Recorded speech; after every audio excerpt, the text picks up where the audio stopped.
আমরা আমাদের স্মার্টফোনে বিভিন্ন অ্যাপ্লিকেশান ইউজ করে থাকি, কিন্তু ওই সমস্ত অ্যাপ্লিকেশানের ব্যাকগ্রাউন্ডে আমাদের নিজেদের ফটো দিয়ে কোনো ব্যাকগ্রাউন্ড সেট করতে পারি না। কিন্তু আজকের এই ভিডিওটিতে আমি তোমাদের সাথে শেয়ার করব এমন একটা অ্যাপ্লিকেশান, যে অ্যাপ্লিকেশানটির মাধ্যমে তোমরা খুব ইজিলি নিজেদের প্রিয় ফটোকে কোনো অ্যাপ্লিকেশানের ব্যাকগ্রাউন্ড হিসেবে সেট করে নিতে পারবে।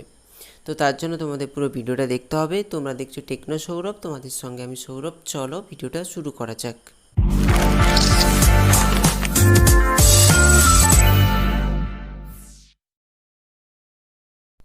কোনো অ্যাপ্লিকেশনের ব্যাকগ্রাউন্ড হিসেবে কোনো ফটোকে সেট করতে হলে প্রথমে আমাদের একটা অ্যাপ্লিকেশান ইনস্টল করতে হবে।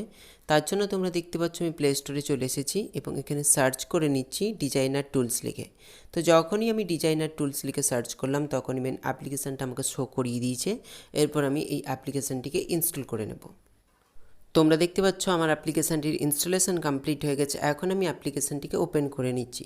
তো যখনই আমি অ্যাপ্লিকেশানটিকে ওপেন করলাম তখনই আমার সামনে এরকম একটা ইন্টারফেস শো হচ্ছে। এবার তোমরা কি করবে, একটু স্ক্রল করে নিচে চলে আসবে এবং তোমরা দেখতে পাবে এখানে মকআপ ওভারলে বলে একটা অপশান শো করছে। তো এখন তোমরা কি করবে, জাস্ট এই বাটনে ক্লিক করবে।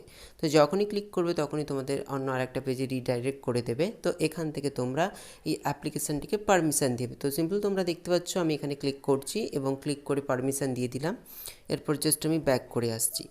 তো এখন তোমরা এখানে দেখতে পাচ্ছ যে দুটো অপশান শো করছে, একটা হচ্ছে পোর্ট্রেট আর একটা ল্যান্ডস্কেপ। তো তোমরা ফটোটাকে কী হিসেবে নিতে চাও ওটা তোমাদের সিলেক্ট করতে হবে। তো তোমাদের সাজেস্ট করবো তোমরা সবসময় পোর্ট্রেট অপশানটা সিলেক্ট করবে।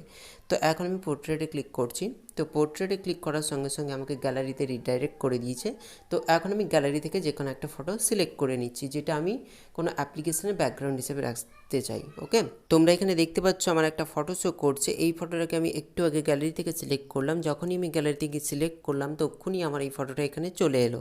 তো এরপর তোমাদের আরেকটা কাজ করতে হবে। তোমরা একটু নিচে এলে দেখতে পাবে, দেখো অপাসিটি বলে একটা অপশান শো করছে। সিম্পল তোমরা কি করবে, এই অপাসিটিতে ক্লিক করে অপাসিটিটাকে একটু বাড়িয়ে নেবে। তোমরা তোমাদের পছন্দ মতো অ্যাডজাস্ট করে নেবে, কারণ এই অপাসিটিটা হচ্ছে তোমাদের পেছনে ব্যাকগ্রাউন্ডটা কতটা প্রমিনেন্ট হয়ে উঠবে ওটা ডিপেন্ড করছে।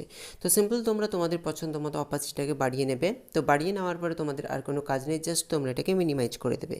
তো মিনিমাইজ করে দেওয়ার পরে তোমরা এখানে দেখতে পাচ্ছ আমার ব্যাকগ্রাউন্ডে একটা ইমেজ চলে এসছে, যে ইমেজটাকে আমি সিলেক্ট করলাম ব্যাকগ্রাউন্ড হিসাবে।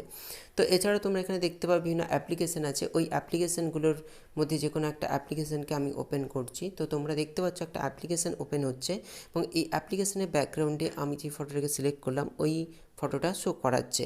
তো যে কোনো অ্যাপ্লিকেশান তুমি ওপেন করো না কেন, তোমাদের সেই অ্যাপ্লিকেশনের ব্যাকগ্রাউন্ডে এই ফটোটা শো করবে। তোমরা যে ফটোটাকে সিলেক্ট করলে, দেখতেই পাচ্ছ আর একটা অ্যাপ্লিকেশান ওপেন করলাম, এটাতেও সেম শো করাচ্ছে। তো তোমরা চাইলে এই ফটোটাকে হাইড করে নিতে পারো। তো হাইড করার জন্য সিম্পল তোমরা কি করবে, ওপর থেকে নোটিফিকেশান বারটাকে টেনে আনবে। দেন তোমরা দেখতে পাবে মক ওভারলে বলে একটা অপশান শো করছে। সিম্পল তোমরা ওখানে ট্যাপ করবে। তো যখনই ট্যাপ করবে তখনই তোমাদের সামনে থেকে ওই ব্যাকগ্রাউন্ড ইমেজটা চলে যাবে। আবার তোমরা ওই ইমেজটাকে আনতে চাইলে সিম্পল আবার নোটিফিকেশান বারটাকে টেনে আনবে এবং তোমরা দেখতে পাবে মক ওভারলে বলে আরেকটা অপশান শো করছে। তো সিম্পল আরেকবার তোমরা ওখানে ট্যাপ করবে। তো যখনই ট্যাপ করবে তখনই তোমাদের সামনে সেমভাবে সেই ফটোটা চলে আসবে। তো এটা ছিল সিম্পল একটা স্টেপ এবং আশা করি তোমাদের এটা বুঝতে কোনো অসুবিধা হয়নি।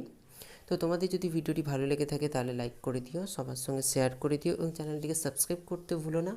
তোমাদের সঙ্গে দেখা হচ্ছে নেক্সট কোনো ভিডিও নিয়ে। আজকে এই পর্যন্ত।